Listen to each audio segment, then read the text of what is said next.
Hello everyone, my name is Vishwanath Chore and welcome back to my YouTube channel. And আজকে আমরা এই ভিডিওতে percentage chapter নিয়ে আলোচনা করব। তো এই ভিডিওকে আমি আজকে মোট 4টি ভাগে ভাগ করেছি। প্রথম ভাগ হচ্ছে পার্সেন্টেজটা কি, পার্সেন্টেজ সম্পর্কে আমরা শিখব, তারপর শিখব পার্সেন্টেজ আমরা বার করব কিভাবে। তারপরের পার্টটা হলো পার্সেন্টেজ থেকে আমরা ভগ্নাংশে কনভার্ট করব কিভাবে। অ্যান্ড লাস্ট পার্ট হচ্ছে ভগ্নাংশ থেকে পার্সেন্টেজ আমরা বার করব কীভাবে। ঠিক আছে, তো চলো একে একে শুরু করা যাক। তো পার্সেন্টেজটা কি? পার্সেন্টেজ বলতে আমরা কোনো সংখ্যা 100 এর মধ্যে কত। অ্যাকচুয়ালি পার্সেন্টেজে কী হয়, পার্সেন্টেজে আমরা দুটো সংখ্যাকে কম্পেয়ার করি। ঠিক আছে, তো পার্সেন্টেজ হচ্ছে কোনো সংখ্যা 100 এর মধ্যে কত। ধরে নাও তোমার এক্সাম হচ্ছে 100 এর মধ্যে, 100 এর মধ্যে, আর 100 এর মধ্যে এক্সাম হয়ে তুমি পেয়েছো 85। তাহলে এখানে কি হচ্ছে, এখানে 85% তুমি নাম্বার পেয়েছো, তাই না? 85% নাম্বার পেয়েছো। আর এখন আরেকটা পরীক্ষায় টোটাল মার্ক হচ্ছে 50, 50-এর মধ্যে তুমি পেয়েছো 35। তাহলে তুমি এখানে কত পার্সেন্ট নাম্বার পেয়েছো এটা আমরা বার করবো কীভাবে, তাই না? বার করবো কীভাবে? তো 50-এ তুমি পেয়েছো 65, তাহলে 65 বলছি 35।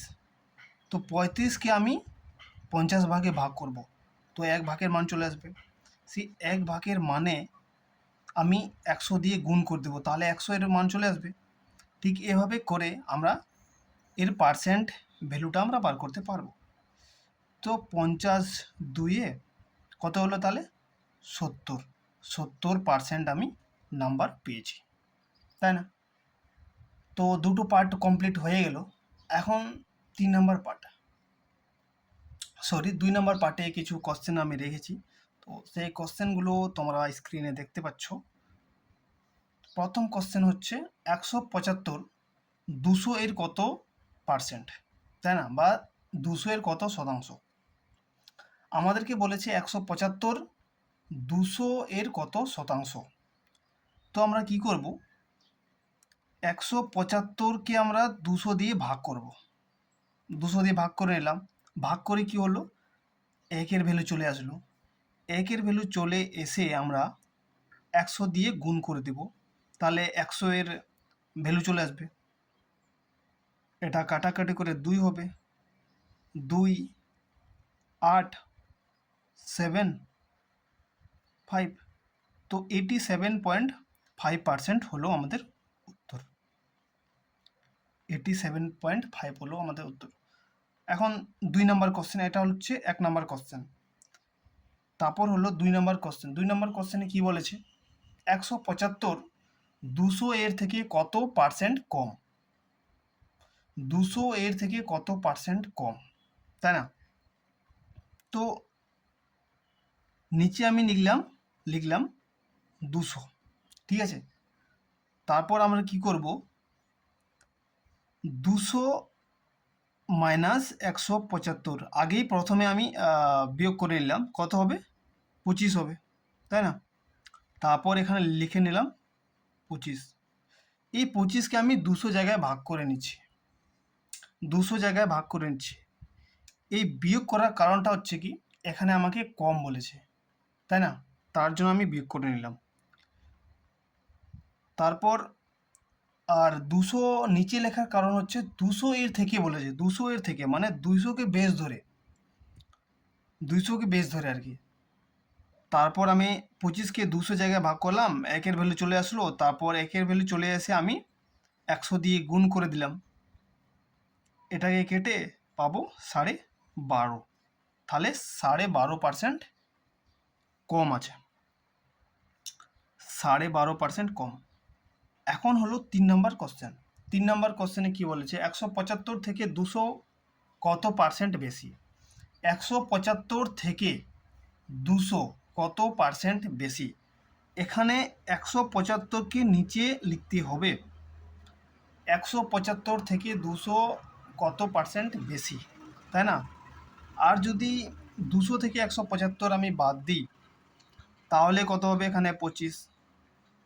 25কে 175 দিয়ে ভাগ করলাম, একের ভ্যালু চলে আসলো। একের ভ্যালু চলে এসে আমি 100 দিয়ে গুণ করে দিলাম, তাহলে এর পার্সেন্ট ভ্যালু চলে আসবে। কত হবে? 25 7 দিয়ে এটাকে যদি ভাগ করি তাহলে পার্সেন্ট ভ্যালু চলে আসবে। আমি এখানে ভাগ করছি না, তোমরা ভাগ করে দেখো, এত পার্সেন্ট বেশি।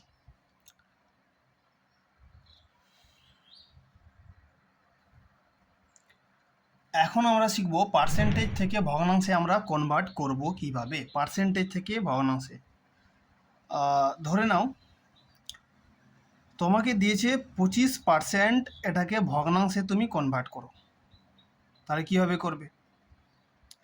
এই পার্সেন্ট চিহ্নর কথায় হচ্ছে 100, মানে এখানে বলেছে আমাদেরকে যে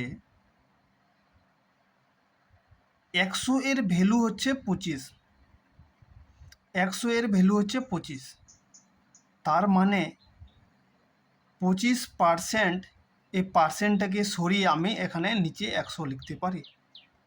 এই যে এই 100 এর ভ্যালু কত হচ্ছে? 25, তাই না? তাহলে 25/100, এটাকে যদি এখন সিম্পলিফাই করি তাহলে 25 একে 25, 25 4 100, তাহলে এটাই হচ্ছে এর ভগ্নাংশ রূপ, তাই না? এখন আমরা এই ভগ্নাংশ থেকে আবার পার্সেন্টেজে যাব কীভাবে? এই ভগ্নাংশ থেকে পার্সেন্টেজে যাব কীভাবে? তো এখানে দেখো 4 এর ভ্যালু কত? 4 এর ভ্যালু 1, 4 এর ভ্যালু 1, তাহলে 1কে আমি 4 জায়গায় ভাগ করলাম, 4 জায়গায় ভাগ করে এক জায়গার আমার এক জায়গার যে মান পেয়ে গেছি, এক জায়গার মান পেয়ে আমি 100 দিয়ে গুণ করে দিলাম। 100 দিয়ে গুণ করলে পার্সেন্ট ভ্যালু চলে আসবে, তাহলে 4 25, আবার 15/25 পেয়েছি না? তাহলে তোমরা দুইটা শিখে এলে যে পার্সেন্টেজ থেকে ভগ্নাংশে কীভাবে কনভার্ট করব, আর ভগ্নাংশ থেকে পার্সেন্টেজে আমরা কীভাবে কনভার্ট করব, তাই না? ঠিক একই রকমভাবে আরও তোমাদেরকে কিছু এক্সাম্পল দিচ্ছি আমি। ধরে নাও তোমাকে দিয়েছে 75%, তাহলে এই 75%কে আমরা ফ্র্যাকশন ভ্যালুতে কীভাবে লিখব? উপরে লিখব 75, নিচে লিখব 100। এটাকে সিম্পলিফাই করলে 75 3-এ 75 4-এ, এটা হচ্ছে এর 75%-এর ফ্র্যাকশন ভ্যালু। এবার হচ্ছে 75 3/4, একে আমরা পুনরায় পার্সেন্ট ভ্যালুতে নিয়ে যাব কিভাবে? তাহলে কি করব? এই 3, এটা হচ্ছে 4-এর মান, মানে 4-এর ভ্যালু কত? 4-এর ভ্যালু হচ্ছে 3, তাহলে 3কে আমি 4 জায়গায় ভাগ করলাম, 3কে আমি 4 জায়গায় ভাগ করলাম, ভাগ করে এক জায়গার মান পেয়েছি, এক জায়গার মান পেয়ে আমি 100 দিয়ে গুণ করে দিলাম, তাহলে পুরো 100 এর মান চলে আসবে।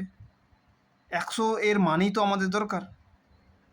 যদি 4 দিয়ে 100কে ভাগ করে তাহলে কত হবে? 25, তাহলে 25 3-এ কত? 75, তাহলে আবার 15/75% চলে আসলো। ঠিক একইভাবে আমরা যদি দেখি 1/3, 1/3 এর পার্সেন্ট ভ্যালু কত, তাই না? 1/3 এর পার্সেন্ট ভ্যালু কত? তাহলে আমরা কি করব? এই যে 1 হচ্ছে 3-এর মান, মানে আমরা কি করছি যে 1কে 3 জায়গায় ভাগ করে নিলাম, ভাগ করে যদি 1কে 3 জায়গায় ভাগ করে এক জায়গার মান পেয়েছি, এক জায়গার মান পেয়ে আমি 100 দিয়ে গুণ করে দিলাম, তাহলে কত হচ্ছে? যদি আলাদা জায়গায় এখানে ভাগ করি, এই 3 দিয়ে এই 100কে ভাগ করছে, 3 3-এ 9, 3 3-এ 9, 1, 33 পূর্ণ 1/3% হচ্ছে এর ভ্যালু। তাহলে 1/3 এর পার্সেন্ট ভ্যালু কত? এর পার্সেন্ট ভ্যালু হচ্ছে 33 পূর্ণ 1/3%। তাই না, এর পার্সেন্ট ভ্যালু। যদি তোমাদেরকে আরেকটা উদাহরণ দিই, তাহলে যদি বলি 45% আমরা ফ্র্যাকশন ভ্যালুতে কনভার্ট করব কীভাবে? তাহলে কি করব, 45কে আমরা উপরে লিখব, আর এই পার্সেন্ট কেটে আমরা পার্সেন্টের বদলে আমরা নিচে লিখব 100।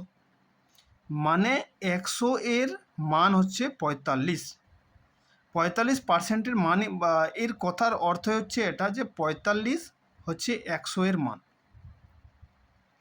এখন আমরা কি করব, এটাকে সিম্পলিফাই করব। 5 দিয়ে যাবে, 5 9 45, 5 20, বাস হয়ে গেছে। এটাই হচ্ছে 45%-এর ফ্র্যাকশন ভ্যালু, তাই না? ঠিক আছে, আজকে এই পর্যন্ত।